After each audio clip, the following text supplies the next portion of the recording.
I did my engineering from NIT Rourkela by clearing the JEE exam in just 5 months. Then I took a risk by resigning from my 14 LPA job and I tried the MBA entrance examinations. Being a general, engineering, male and fresher candidate, I failed once, but I still managed to clear the exam with a 99.92 percentile, that too in just 15 days. I cleared my interviews, I cleared the GD, and then I got into XLRI Jamshedpur, which is one of the best institutes of this nation. For those who don't know me, this is Trigunaditya Panda and this is my story. तो इस कहानी की शुरुआत कुछ इस प्रकार से होती है कि there was this 14-year-old guy who was in his 10th standard and who had dreams of becoming a chartered accountant class 10 के बाद कॉमर्स लेकर के। अब मेरे यानी उस 14-year-old बंदे के क्लास 10th के बाद कॉमर्स लेने के डिसीजन को घर पे कुछ इस प्रकार से रिजेक्ट किया गया जैसे ऐश्वर्या राय ने 2007 में विवेक ओबेरॉय और सलमान भाई को रिजेक्ट किया था। तो अब उन्हें करवानी थी मुझसे पीसीएमबी वाली साइंस। मैं ज्यादा समय इस बात को लेकर रो नहीं सकता कि भाई मुझे कॉमर्स लेना था पर आपने साइंस में डाल दिया, और क्लास 12 में 95% इन पीसीएमबी के साथ साथ जेई भी किसी प्रकार से अपनी निकल ही गई। अब जेई मेरी कोई सिंपल तरीके से निकली नहीं थी, मुझे मिले थे सिर्फ 5 महीने बिना किसी ड्रॉप के। अब वो कैसे हुआ वो जानने के लिए इस वाले वीडियो पे क्लिक कर सकते हो, उसमें मैंने काफी अच्छे तरीके से एक्सप्लेन करा हुआ है मेरी 11th, 12th और जेई वाली पूरी journey. So do check it out for sure. And with this we start the chapter 2 of this video, the engineering. अब कॉलेज में घुसने के बाद I got into a lot of extra curricular activities. अब पूरे India को ही पता होगा कि एक इंजीनियर इंजीनियरिंग कॉलेज में घुसने के बाद इंजीनियरिंग के अलावा हर दूसरी चीज करता है। So I got into the drama society, I got into the dance club, I got into the fest committee, I started my own YouTube channel, I did public speaking और भी बहुत सारी चीजें मैंने कॉलेज में ऐसे करी जो कि मैं इससे पहले करना चाहता था बट उतने अपॉर्चुनिटीज नहीं मिलते थे। But while I did all these things, that made me realize कि भाई core engineering jobs are not something which is my field of expertise. I mean मैं as an engineer काम तो कर लूंगा बट शायद उसमें बेस्ट कभी ना बन पाऊँ। आई एम नॉट सेइंग कि मैं YouTube कर रहा हूं तो I am the best at it, या फिर कोई और चीज कर रहा हूं तो I M best at it, but still I am being happy in doing that. And जैसे जैसे मैंने एमबीए के बारे में और ज्यादा रिसर्च किया through the course of my 4 years at NIT Rourkela, I realise कि भाई जिंदगी में एमबीए किसी ना किसी पॉइंट पे जरूर करना है इंजीनियरिंग के लाइन से शिफ्ट मारने के लिए। तो मैंने सोचा तो जॉब लगने के बाद कुछ दिन काम करके जॉब को छोड़ के भाई एमबीए एंट्रेंस के लिए प्रिपरेशन करना है। अच्छे परसेंटाइल तो हम ले ही आएंगे, फिर किसी टॉप एमबीए कॉलेज में जाके 2 साल मजे करने हैं। Chapter 3, the switch. 2023 में जब मैं अपने फाइनल ईयर में था तब मैंने कैट एग्जाम जो कि प्राइमरी एमबीए की एंट्रेंस एग्जाम होती है उसको पहली बार दिया था और उसमें मेरे बहुत खराब स्कोर्स आए थे। I got a 63 percentile in that exam, a really poor score, but it did not matter much to me.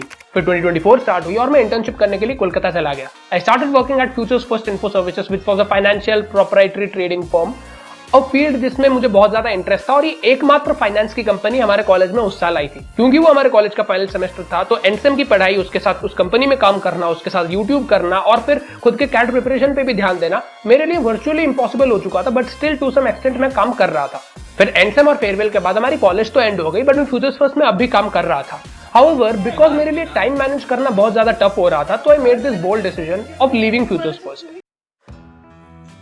Now being honest, कुछ लोग होंगे जिनको कैट प्रिपरेशन के लिए उतना ज्यादा एफर्ट नहीं डालना पड़ता होगा। बहुत सारे लोग हैं इस दुनिया में who are by default intelligent, by default brilliant and smart, but I know अगर मैं बिना प्रिपरेशन के जाऊं तो I am at ground zero only. So मुझे उतना एक्स्ट्रा एफर्ट डालना पड़ रहा था अपने प्रिपरेशन में। So that's the reason why I thought कि लेट्स रिजाइन। अब उसके बारे में भी ज्यादा जानना है तो इस वाले वीडियो को क्लिक करके देख सकते हो, उसमें मैंने अपने रेजिग्नेशन के बारे में सारा कुछ डिटेल्स और इन्फॉर्मेशन दिया हुआ है। And with this we move on to the chapter 4 of this video, the CAT preparation, और should I rather say it the MBA preparation. अब इसको कैट इसीलिए कहा जाता है क्योंकि जैसे क्लास 12th के बाद हर एक स्टूडेंट जिसको इंजीनियरिंग कर रहा है वो जेई एग्जाम देता है, ऑल्दो उसके अलावा भी और बहुत सारी एग्जाम्स होती है, but the standard exam is considered to be JEE. वैसे ही एमबीए के लिए स्टैंडर्ड एग्जाम कैट होती है, बट उसके अलावा भी और एग्जाम्स होते हैं जैसे जैट, स्नैप, एनमैट और भी बहुत सारे एग्जाम्स। अब जैट एग्जाम के through although there are 250+ colleges but वो कैट स्कोर भी एक्सेप्ट करते हैं। XLRI Jamshedpur and XLRI Delhi are the 2 colleges जो कि सिर्फ जैट स्कोर एक्सेप्ट करते हैं, and these are comparable to the top IIMs. For the people who are not really aware of these exams, मैं उनको इन शॉर्ट अगर बता दूं, कैट में 3 सेक्शंस होते हैं, quant, verbal and DILR, and XAT में 3 सेक्शंस होते हैं, QADI, verbal and decision making. तो जब मैंने अपनी प्रेप स्टार्ट करी एज यूजुअल क्वांट मेरी ठीक ठाक ही चल रही थी, डीआईएलआर में I wasn't scoring that great and verbal was also fine only. I started off my prep in August. मैंने अपना पहला मॉक टेस्ट दिया जिसमें my score was 30 out of 198 which was equivalent to शायद 60-70 percentile, not really a good score. Then I gave my second test after some preparation and I scored around 60-65 और मेरी score थोड़ी increasing trajectory में चल रही थी। Basically I was trying to mimic the way I prepared for JEE in 2020. उस time पे भी मेरे पास 5 महीने का टाइम था, उस टाइम पे भी मेरी उससे पहले नॉलेज जीरो थी काइंड ऑफ उस फील्ड में, and I just started off to clear that exam in just 5 months. So I just plan कि मैंने जो जो चीजें उस टाइम पर करी थी मुझे एग्जैक्ट सेम चीजें अभी करनी है, ऑल्दो अभी मेरे पास 4 महीने का टाइम है। And I just started off in the exact same way. JEE में जब मेरी पहले मॉक में -2 आई थी, इसमें मेरे पहले मॉक में 30 नंबर आए थे। नाउ कैट की जर्नी बहुत ज्यादा अनप्रेडिक्टेबल होती है, but still I was high on confidence. I went to give the CAT exam. I scored the marks that I actually thought will be enough for me. I scored around 75 marks, but later did I realize this was not enough. I failed in CAT exam. Although first वाले JEE में मेरे कम score आए थे, but मुझे पता था कि मेरे कम स्कोर आएंगे। फर्स्ट वाले कैट में कम आए थे, मुझे पता था कि वो खराब जाएगा। But this failure really did hurt a lot because this was unexpected. जो कॉन्फिडेंस ऊपर चल रहा था वो एकदम से टूट चुका था and I had no idea what to do आगे जाकर के। बट यहाँ पे थोड़े से होप्स फिर भी बचे हुए थे। There was another exam as I had told in this video, XAT exam, जिसके थ्रू XLRI जमशेदपुर में एडमिशन हो सकती है। दिसंबर 19 को रिजल्ट आई। जैट की एग्जाम थी जनवरी 5 को। I had around 15 days in hand. अब 19 को रिजल्ट आई तो 20th तो मेरा डिप्रेशन में ही चला गया। So now I had 14 days in hand. आखिरी 14 डेज हर दिन मैं सुबह जल्दी उठ के दिन के अराउंड 12 घंटे पढ़ने लग गया था, 12 से ज्यादा घंटे every single day. So I had put around 160 to 170 hours in those 14 days of preparation. और अब मेरी माइंडसेट काफी अलग थी। So I gave my best at the JAT exam.